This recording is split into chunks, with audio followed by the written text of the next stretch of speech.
Hey guys, SteveJones313 here, thanks for tuning in, and believe it or not, this is an episode of Dear SteveJones313. Now, I kind of assumed that this show was dead and buried and kind of done with, but I did a public vote on DeviantArt asking people what video project they'd like me to do in between some of the songs I'm doing and whilst we're waiting for Shout and Macleod to make their return. And the top two winners were the 30 Facts About Me video, part 2, and this video, the Q&A. So if you're not familiar with DTJones313, DTJones313, that's my mobile going off. Thank God this isn't a professional show. But DTJones313 is a Q&A show where basically people send me their questions and I do my best to answer them. Pretty much straightforward. Now, in the older days I used to try to throw a lot more comedy in. I tried to create storylines and I was putting a lot into it and I just kind of got tired. But, you know, every now and then I'd like to do these mini episodes and you guys have voted for it. So I've got all the questions here. There's 30 in total. Now, this isn't going to be the most edited video I've ever done. I might just edit out the breaks in between silences and the like. But yeah, hopefully you'll enjoy my answers. I'm just going to literally read the questions and try to answer them as best I can. No flash and pomp or anything, okay? So, let's start. Question number 1. What is the best way to relieve stress or anger? Now for me personally, the greatest answer comes in the form of ASMR. Now I've talked about this a little bit, but I will address it here. And if you bear with me, I'm just going to take my wrist guard off because it's knacking. Bloody carpal tunnel. But ASMR stands for Autosensory Meridian Response. Autosensory Meridian Response, or ASMR, is a very long term for something so fecking simple. If you've ever been watching a movie and characters are whispering to each other, or if you listen to piano playing or rainfall and you feel this tingling in the back of your neck and you feel this sense of calm, that's ASMR. ASMR is generally triggered by audio triggers. It can also be done by physical triggers. For example, somebody stroking the back of your neck would be an example of a physical trigger. The sound of someone gently whispering could be an audio trigger, and I'm just taking off my shoes. But yeah, the fact is that ASMR is essentially just the term for triggers that create a feeling of calm and relaxation. I tend to listen to ASMR when I'm writing, or when I'm playing video games, or when I'm trying to sleep, or just try to relax. The exception would be is if I'm talking to my lass at the time, because my lass is even better than ASMR, which is the second thing that helps me relieve anger or stress, which is talking to my fiance.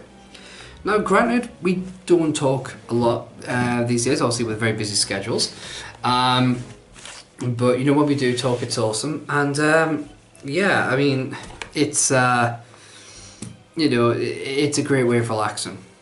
I don't believe in things like boxing to relieve stress and anger, because I don't like the idea of associating relief with violent activity. I'm by no means a pacifist, but I have anger issues, and the last thing I need is to, you know, go back and reassociate myself with that violence that I used to feel. So, ASMR and talk to my fiance. By the way, if you're interested in getting take a closer look into ASMR, I would recommend one of two channels. Either Vinny Vulpus.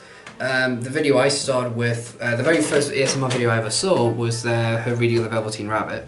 That was pretty cool. I definitely recommend checking that out. The other channel would be the one Lilium. She's usually my go-to. I think she really understands the ASMR kind of techniques, and I think she really produces some good content for people, especially someone like me that suffers from depression, anxiety, and paranoia. It's just fantastic. And I will say now, if you're wanting to explore ASMR a bit, it is a bit weird. It is a little bit, it's a little bit unusual. but definitely worth it if you can just get yourself into it. If you suffer from depression, anxiety, paranoia, anything like that, I strongly urge you to check it out. So let's move on to the next question. Question 2, where and when would you go in a time travel machine, and would you stay? Fairly simple answer for this one. In a time travel machine, I think we generally just refer to them as time machines or DeLoreans / TARDISes. I would go to the future by 1 year, gather as much and crucial information as possible, including major changes in stock prices and all that, major events in sport and the world, anything that I can bet on, and plus the lottery numbers for the highest lottery payout of the year. So whichever had the biggest jackpot total, those lottery numbers I would take. I would then come back to this point in time, which is the 14th of August 2014 as I'm recording this. And then, yeah, I would just use the money to invest in various projects to buy this house for my family so they can go build their dream house. Do some modification work on this house and also get my fiance over here. That's the first thing I would do. Obviously improve the Wandering Age productions and this channel as well, so I can go professional, build my own website to help support basically any kind of content creator that can't get any notice on the major websites like That Guy with the Glasses and all that. And there's also a charity I want to create. I don't know if I'll ever have the money to be able to do that though. But basically it's a charity like that would work in conjunction with things like Samaritans, basically try to help people who are suicidal, help people who are feeling lost and isolated alone, and essentially create a network of people who see. With Samaritans, they volunteer by giving time on the phones. Like for me, this would be a charity where people would actively go to to find these people and bring them to a safe place. Obviously that's well down the road. That would require a lot of funding. I haven't even started doing the maths yet. So yeah, there's that. Let's move on. Do you believe in destiny or fate? If so, what do you believe yours is? I don't believe in destiny or fate. I believe in free will. And I believe that, yes, our actions can be heavily influenced by the actions of others, but I still maintain that we have free will. Now, there are some people who believe in predeterminism. Now, some people believe the religious angle of that, which is that God has a divine plan for everything. And some people who are more secular, is that the word I'm looking for? I don't think so. Probably not. But people who are atheist or skeptic, who believe in predeterminism, mean it in the sense of, well, of course you were going to make this particular decision because of all the decisions that were made before you. I.e., you couldn't, when you called heads or tails, the choice you made was predetermined by influences that have come through your entire life. So you couldn't have picked tails, you were always going to pick heads because of the events that occurred beforehand. I don't believe that's true. I believe you can make a good estimation of what someone's going to choose and the decisions people are going to make. But I don't think you can predict it 100%, and therefore I don't think predeterminism works like that. I honestly, sorry, just check my phone.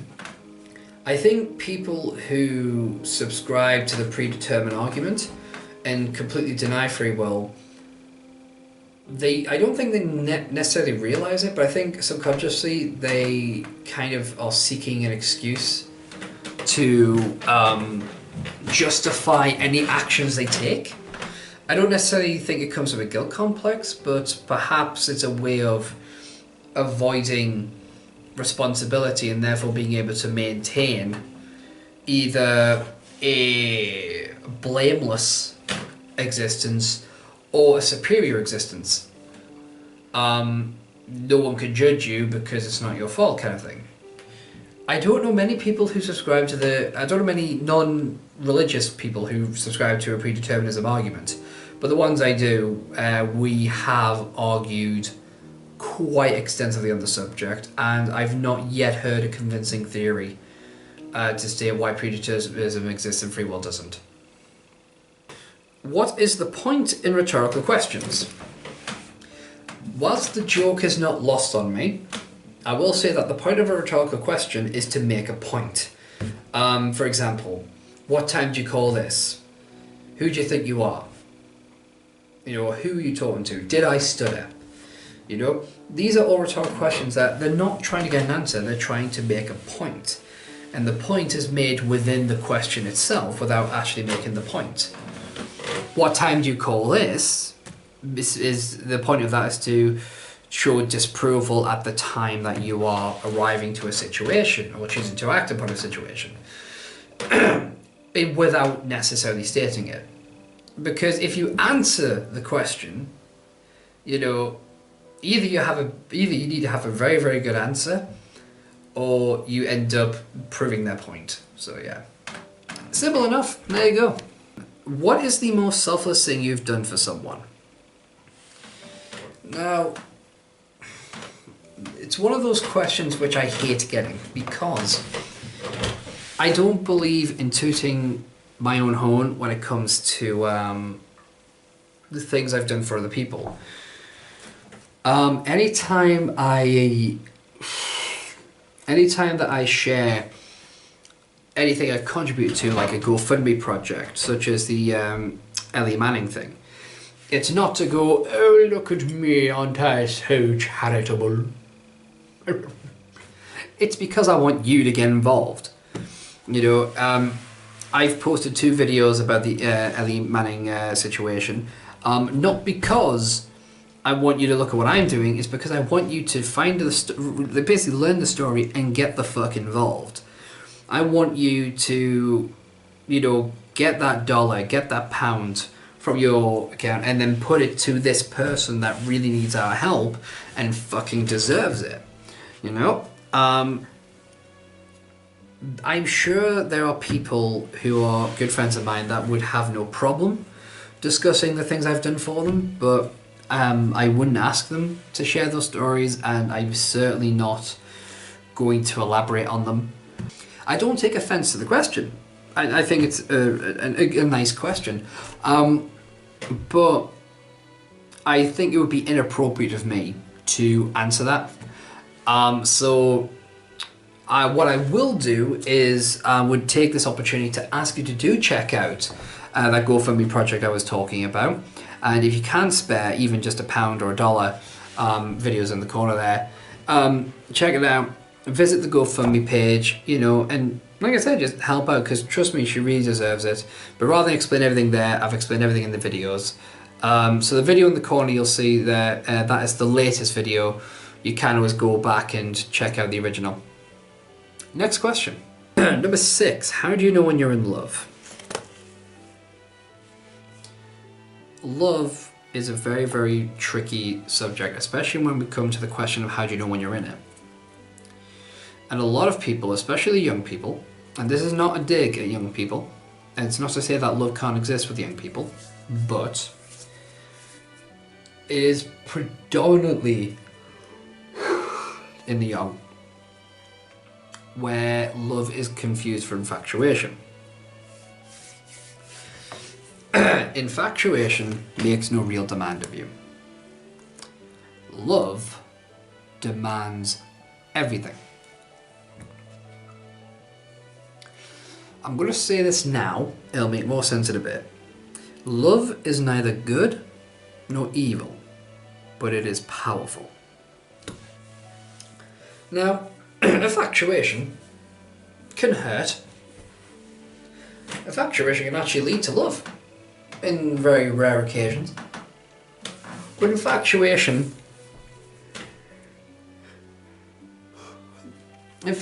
tends to exist more in a mystique sense. Infatuation is, I wonder what it would be like to be this person. And infatuation tends to die pretty fucking quickly once you start noticing flaws. Love is when, it's not when you accept a person's flaws, but you almost embrace them.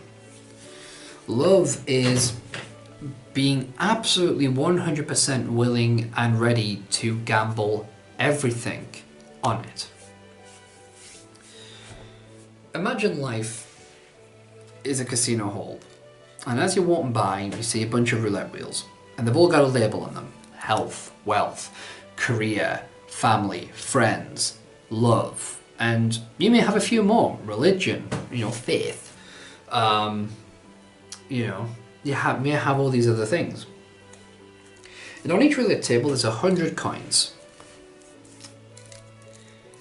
You basically get out of life what you put into it. A very tight cliche, but trite but true. If you put absolutely everything into your work, you're either going to get a huge payoff or you're going to be bankrupt. Put little in and you'll get little back. So, put it this way. You may put 25 coins on friendship and end up with a really cool acquaintanceship. Someone that you call every now and then just to shoot the breeze and, before whilst you wait for a bus. Put everything into friendship and you might end up with a friend that you would go to war with. For me, someone like, Geek King. Someone like my good friend Paul Cracker, once been a brother of mine for almost, if not over 2 decades.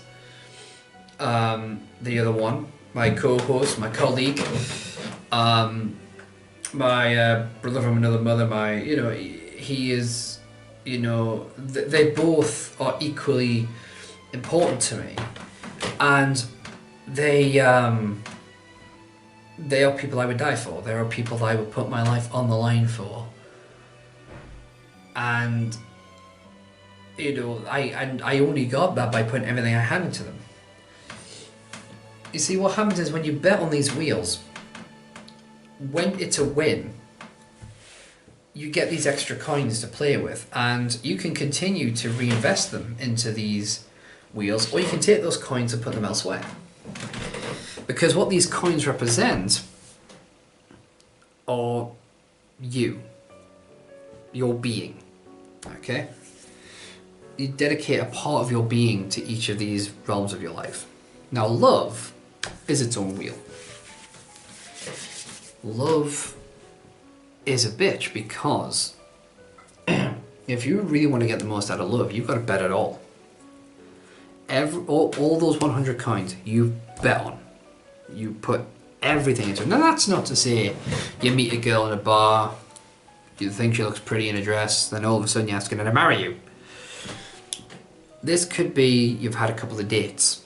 Maybe you've been together for a while. Maybe you've even been going steady, whatever that means.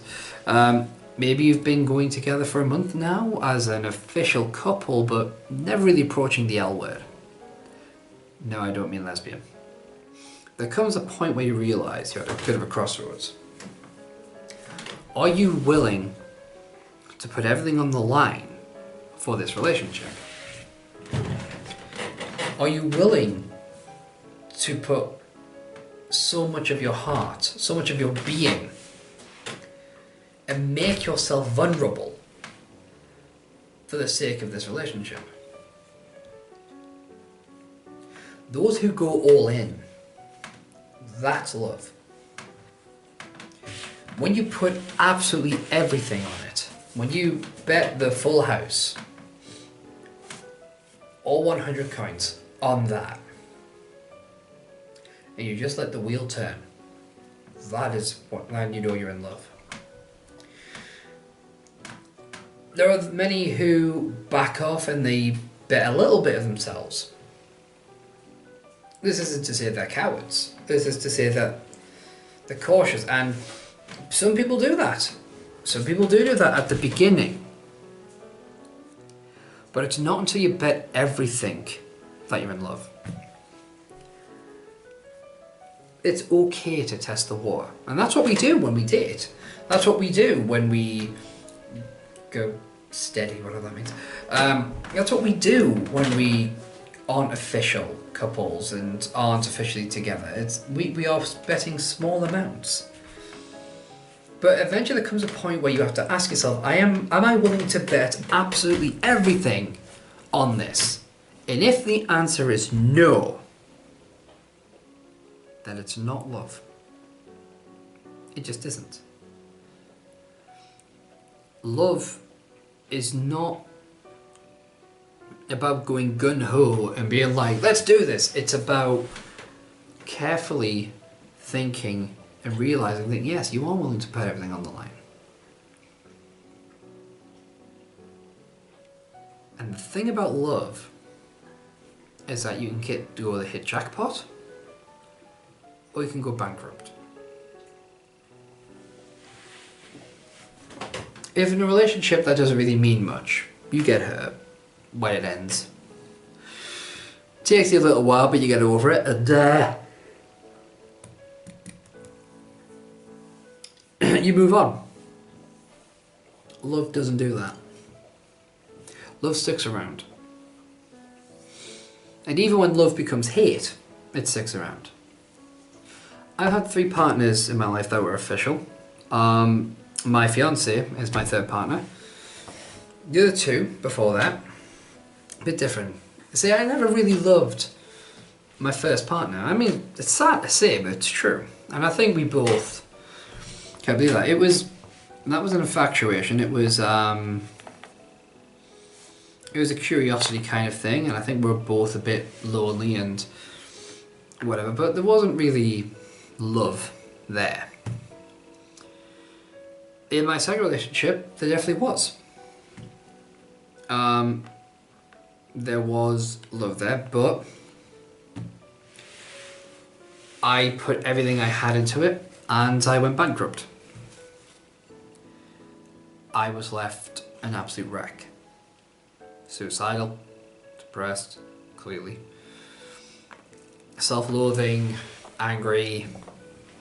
You know, I went through the motions, you know, I went through hating myself so much. And that is the thing about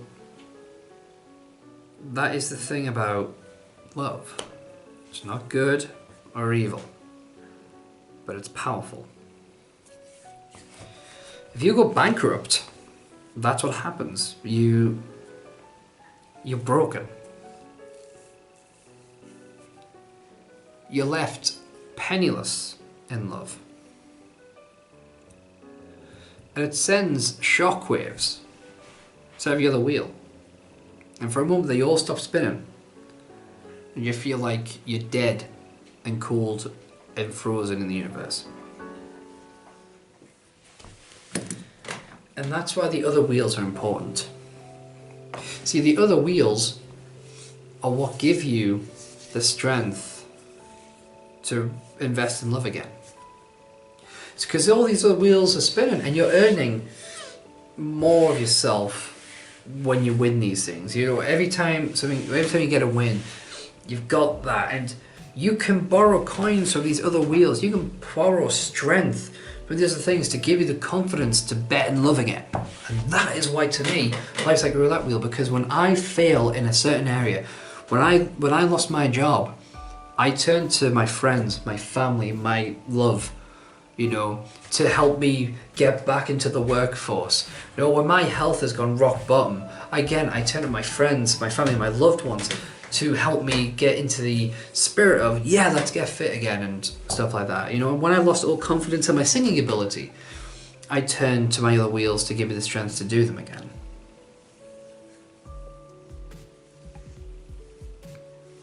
Love demands huge sacrifice. When you're willing to make them in the face of going completely bankrupt, that's when you're in love. If you're not willing to bet it, you're not. Simple as. Simple as. Number 7. If you had to get a piercing, where would you get it? On other people, piercings can be awesome.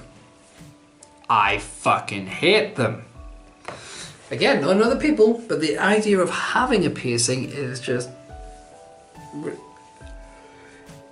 No, just no. Just no. Because I would look good with one and I don't want a hole in my fucking body that isn't supposed to be there. But if if I was at gunpoint and I had to have one, I'd probably get a tiny stud in my ear or something, just so I could take the bastard out when everyone's gone, and never wear the fucker again. Number 8, if you could invest $10,000 into 3 YouTube channels, except your own, bastard, which 3 would they be? Now I'm going to assume that this is $10,000 each, because $10,000 isn't divisible by 3 to an equal number. It would actually give you 33,333.3 recurring, and you can't get 0.3 recurring dollars, you know? I mean, it's 33 cents, 34 cents, but not 33.33 infintum cents. Doesn't work. So I'm going to assume it's 10 grand for each. Okay, let me move over here a moment. Okay, we're going to start off with a channel I'm very, very fond of. It's got to be Lord S. Wolf Art. Lord S. Wolf Art obviously is the channel of my fiance. Amazing artist, love her stuff, do check it out. Also, up next would be The Lone Hedgehog Gamer. Now, The Lone Hedgehog Gamer is a channel that belongs to my younger brother and his good friend Hedgie Brick. Check them out. And then the third channel, for pure selfish reasons, would be the one Lilium. Simply because ASMR is what keeps me sane when my fiance isn't around. So obviously that's purely for selfish reasons. I just want to be able to keep that kind of antidote for my frustration, anxiety, depression sorted. So yes, there you go. Right, okay then. Question number 9.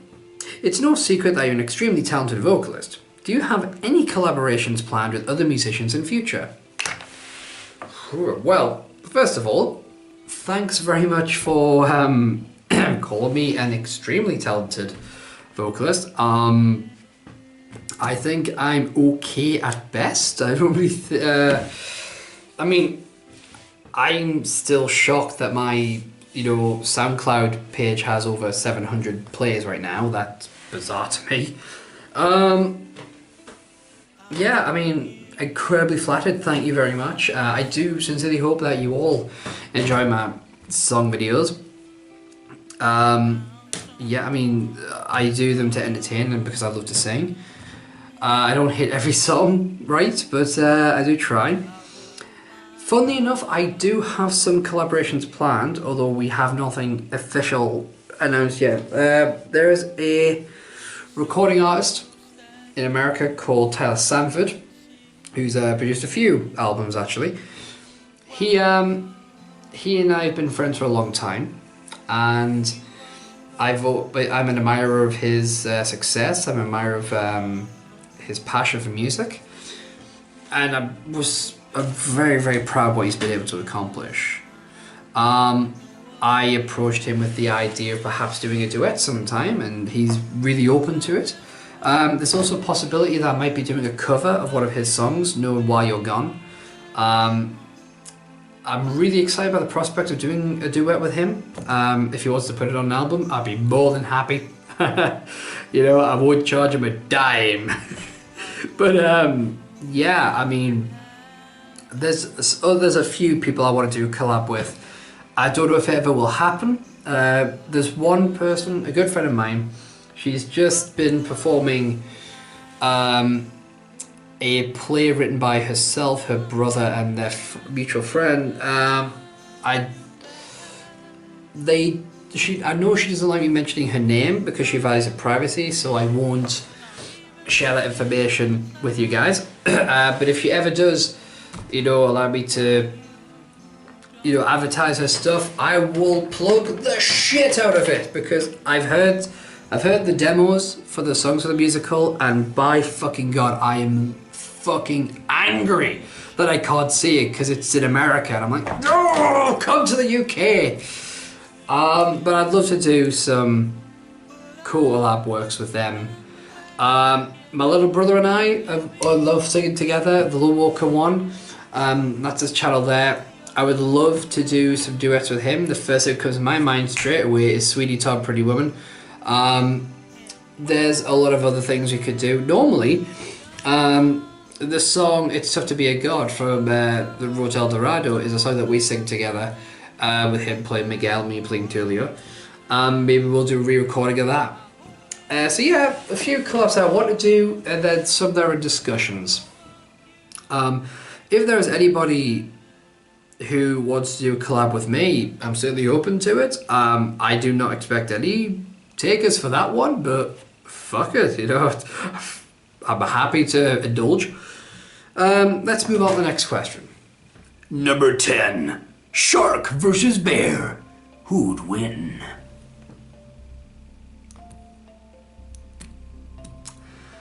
This was Lindy. You see, when I gather these questions, I try not to see who sent them. Basically, I gather the questions as they come, put them in a notepad file, and then forget about them. And then when I come to do the video, usually about a week later, oh boy, that rain's coming down.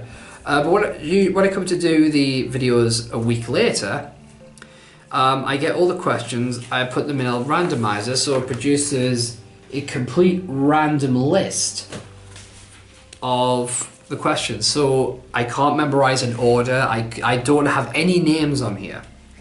But I know for a fact it was Lindy that asked that question. You see, when SteveJones313 first started, Lindy was the one to first ask me the question, bear versus shark. And I said bear because I'm not a moron. Well, fucking hell, it's really coming down. Ooh, I might get thunder and lightning. Ooh, that'd be cool for the video. Bear versus shark, who'd win? But she asked the first question and I answered it. Then, for some bizarre reason, every episode afterwards, can I help you, Yoda? Oh, okay. Hello, Yoda. But for some reason, every episode afterwards, I got some variation of the bear versus shark question. It became a running joke where I couldn't escape the bear versus shark question. Hello, Yoda.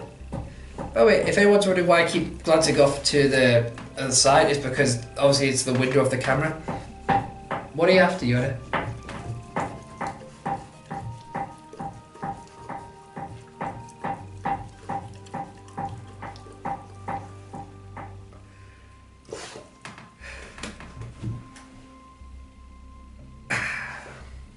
Thanks, Yoda.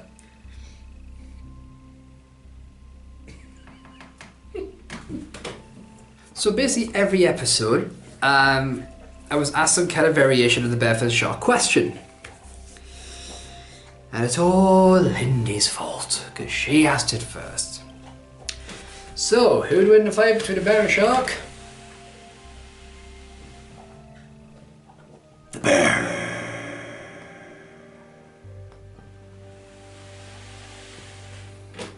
Question number 11. What is your favourite book? My favourite book, whatever your pronunciation is Jennifer Government by Max Barry. Now, Jennifer Government by Max Barry is a story about the world becoming corporation governments. Examples of which are, you have to give your credit card details over the phone before you get an ambulance to come out. You pay the police to take on certain cases for you. The NRA does assassinations, and people change their last name to suit whatever job they're doing. So if you worked at McDonald's, if I worked at McDonald's, my name would be Stephen McDonald's. It's a very, very interesting book, which is told for, it focuses on a few different characters, which all merge into one story. I highly recommend you pick it up. I literally bought 2 copies of the book. I loved it that much because I lent it to a friend of mine. And then I decided, fuck it, you keep it, I'll just buy myself another book. Now, there is a game, actually, based on this concept, known as nationstates.net. I'm on there. I strongly urge people to check it out. It's a very casual game. You just visit it at least once a week. You can get, basically, you can go on every day, or you can visit it once a week, whichever your preference is. I have fun with it. It's just a nice little nation builder. It's not too complicated. If you're into role-playing, there's a role-play forum for it as well, so it's all good. But yeah, check it out. Link in the doobly-doo. Did I just say that? What is the point of unsharpened pencils? A very good question. But with an obvious answer, sir. To keep the pencil sharpening business booming.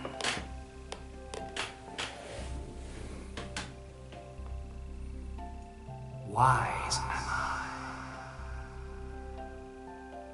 Question 13. When was the last time a movie made you cry?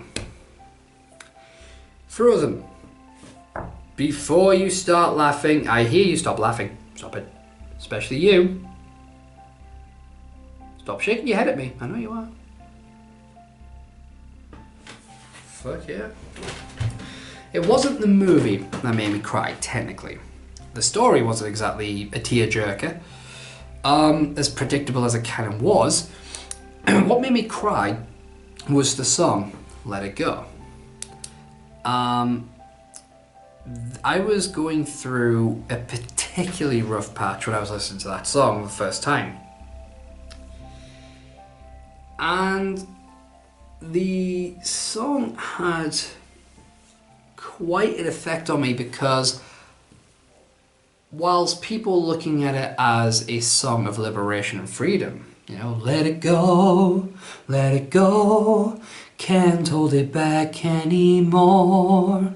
Let it go, turn away and slam the door.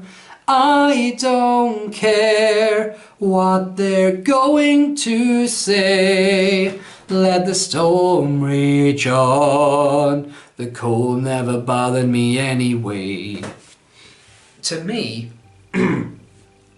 that song meant the exact opposite to me.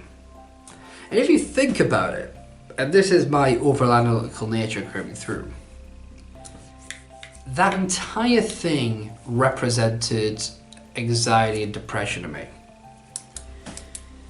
She's scared to show her true self. She has these issues which keeps her secluded, they keep her isolated. And everybody wants to know the truth. What's bothering you? What's this issue? And you're like, no, I can't. Because you've always been told, either by your brain or by somebody else, that you can't let people see this because it would make you vulnerable and weak. And then she has no choice, it's revealed what her deeper issues are. So she runs away to where she can be free and alone. And she's happy. She's over the moon. She can be free at last. She never has to worry about it ever again. Except when reality comes to visit her and tells her that the very issue that she's been hiding for so long has now come to hurt the people she cares most about.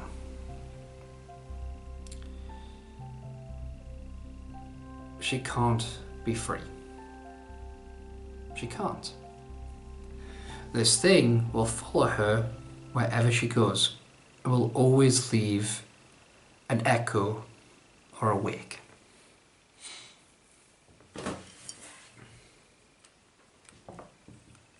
That's why I cried. Next question. Don't look now, but Slender Man is behind you. What, you don't see him? Oh wait, he's behind me. Technically not a question, but I guess you could guess how he got here.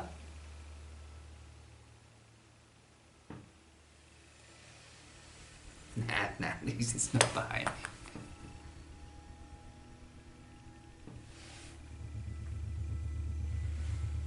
It's just being stupid. I mean, I can look at the camera. I mean, I've got the little window on the side of the camera. If Slender Man was there, he'd just appear with the camera. Unless the camera went weird. It's like in Marble Hornets. What if I don't get to see it on the camera because it only affects it once it's recorded? What if it doesn't affect this kind of camera?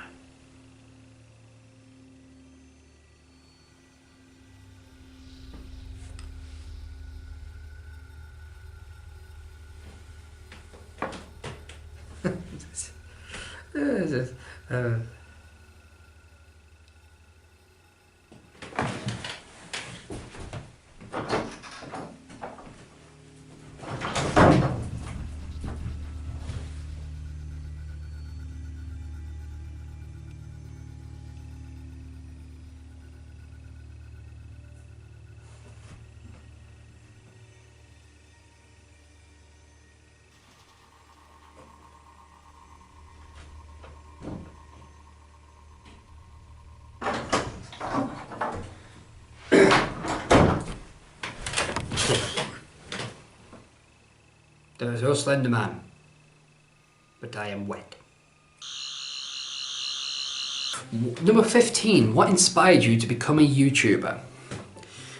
Great question, and it's a bit of an odd one really, because what inspired me is something that I no longer am a fan of, really, to be honest with you.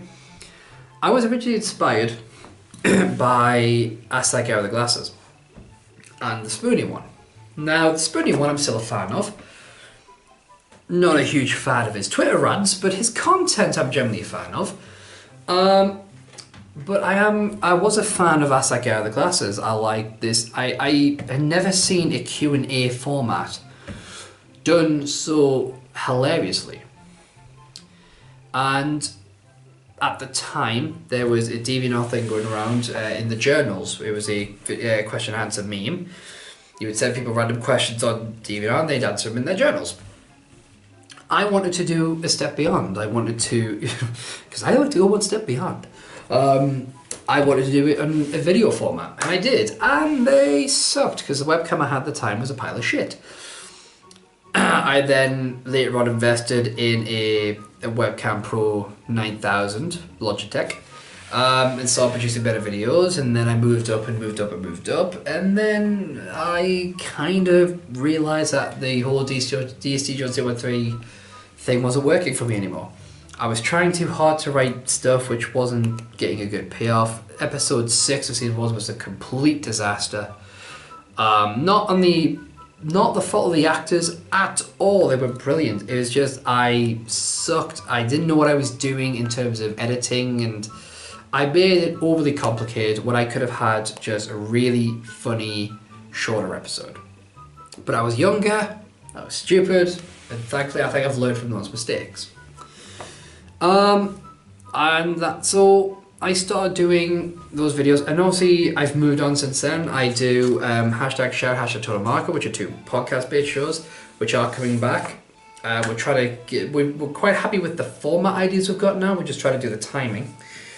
And I kind of don't really watch a lot of Nostalgia Critic anymore. Mainly because I think he's become the shows that I like by him are things like Stuff You Never Noticed, where he looks at the things you never noticed about certain movies, and that's essentially it, because a lot of his other stuff is just kind of him stating the obvious or bitching and moaning. I think he's a very, very negative person, and I also think he's a bit deceitful, if maybe not deliberately so, but he's either a bit deceitful or he just fails to live up to his promises.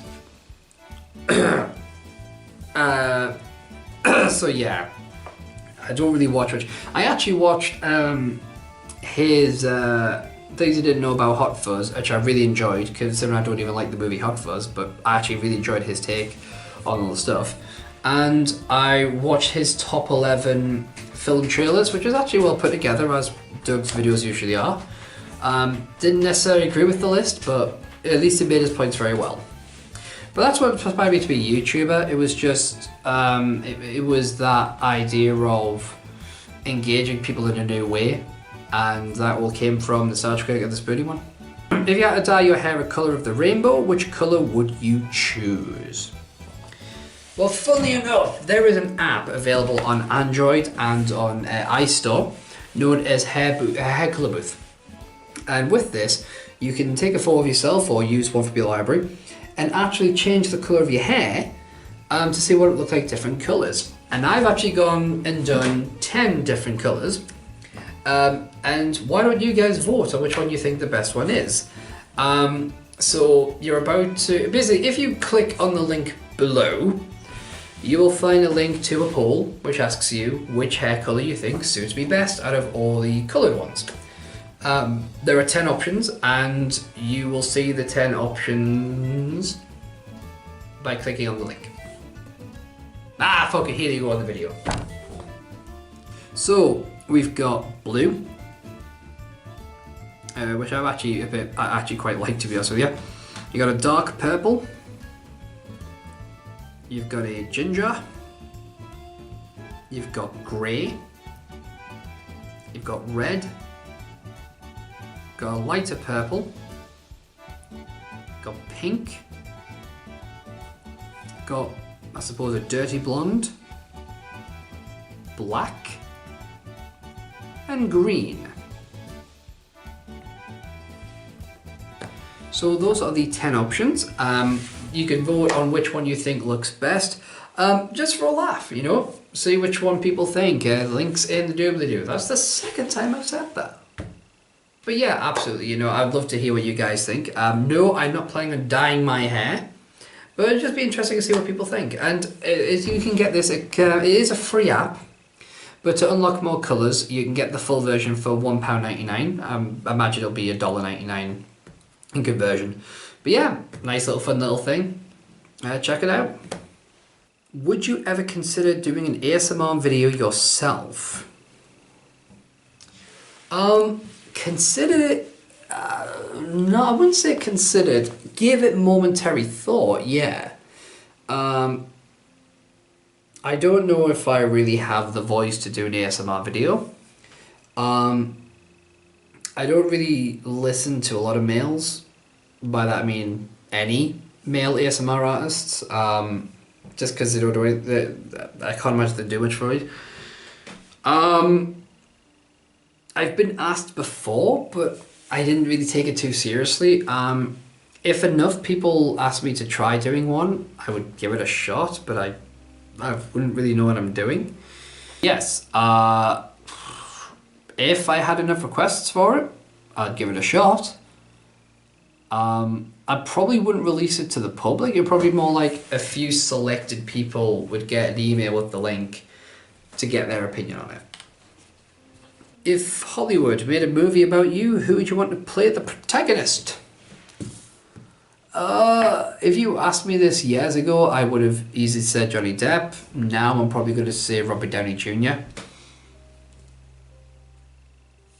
I mean, I'm nowhere near as funny as him or as attractive as him or whatever, but yeah, Robert Downey Jr.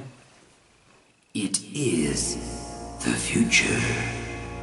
Earth has, for some convoluted and likely frivolous reason, become the site of a cataclysmic war between the military might of the cyborg mega sharks from the Hydros dimension and the ravenous horde of alien space bears from beyond the void. And the human race is caught in the middle. Who is most likely to emerge victorious in this interstellar war to end all wars?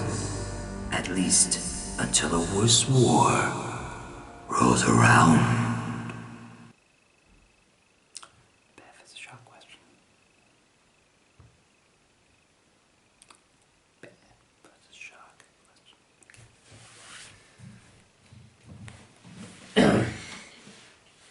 That's a sharp question. Not one, but two. Not one Bevis question, but two. Not one, two. Not one, two. I mean, of course. I mean, who needs, you know, maybe tips?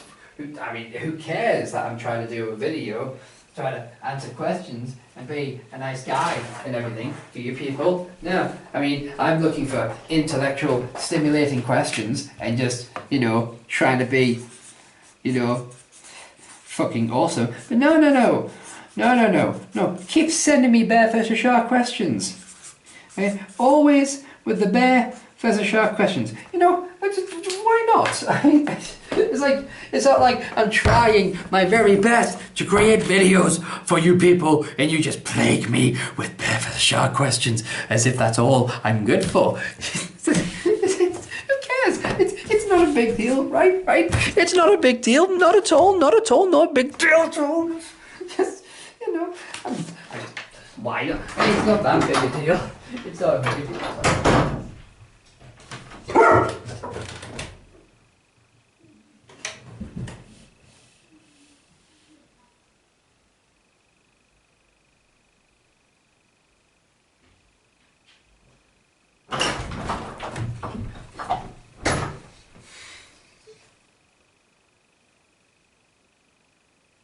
Bastards.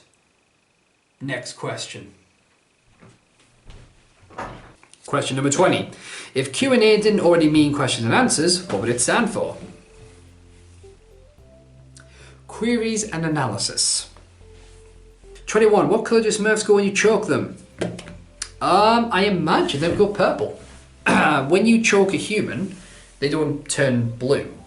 When they get hypothermia, when they are in water and like drowning in water and all that, yeah, and get sub temperatures, then they go blue. But when I've choked a bastard out, they've always turned purple. I don't know about you. I mean, if you grab them by the neck and you just really fucking squeeze it, you're fucking squeezing them, then you turn purple.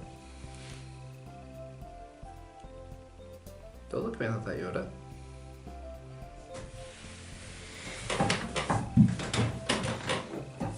You're allowed licking my hand, Yoda.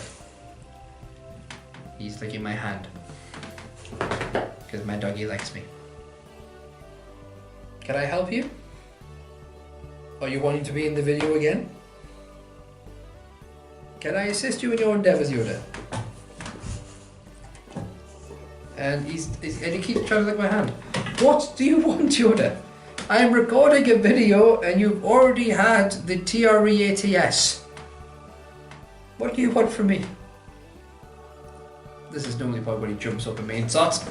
Hello, Yoda. Yes, that is the window.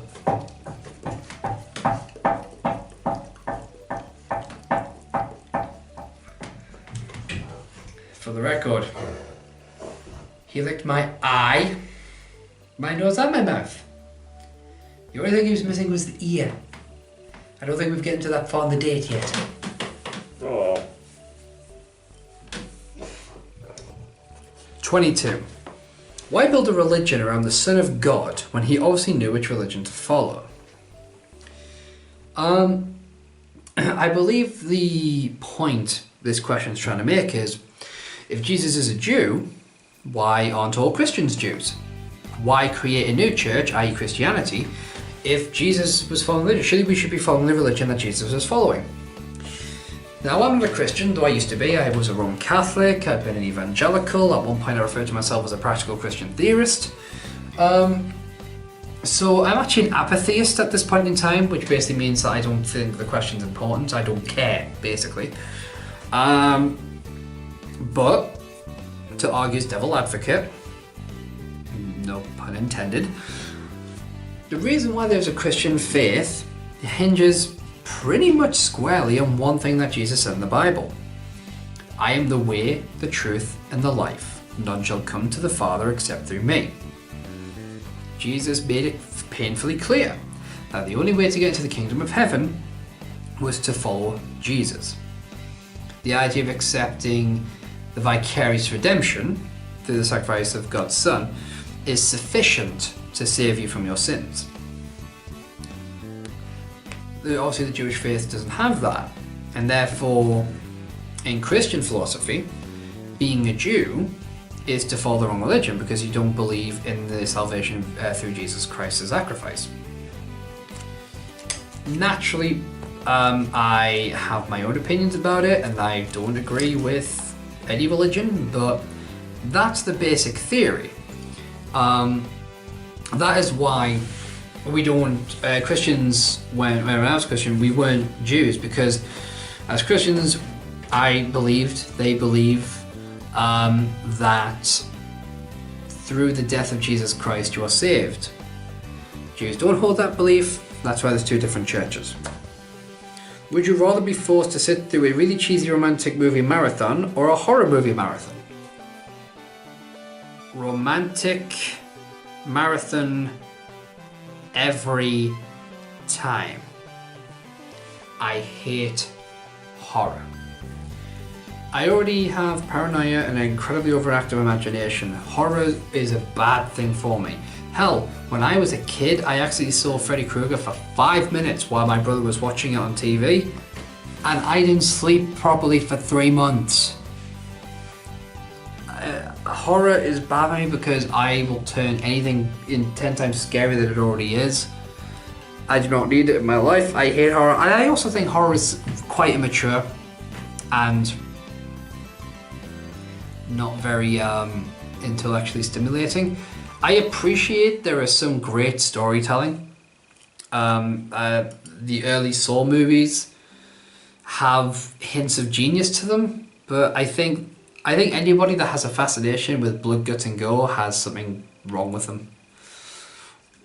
It might be a morbid curiosity, but ask yourself, if outside of the context of a horror movie, if somebody said to you, I just love, watching somebody's guts be ripped out, man, you would fucking think they're crazy.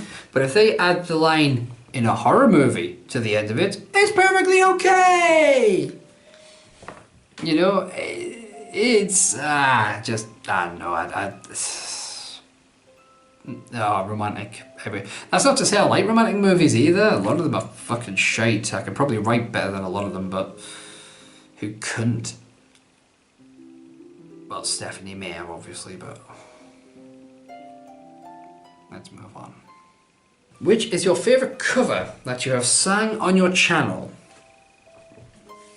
I think it's only fair that if I'm going to say what my favourite is, I should also say what my least favourite is.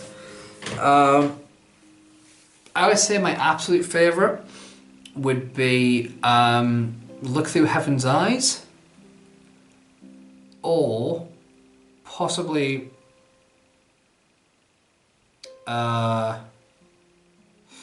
if not Look Through Heaven's Eyes from Prince of Egypt, then perhaps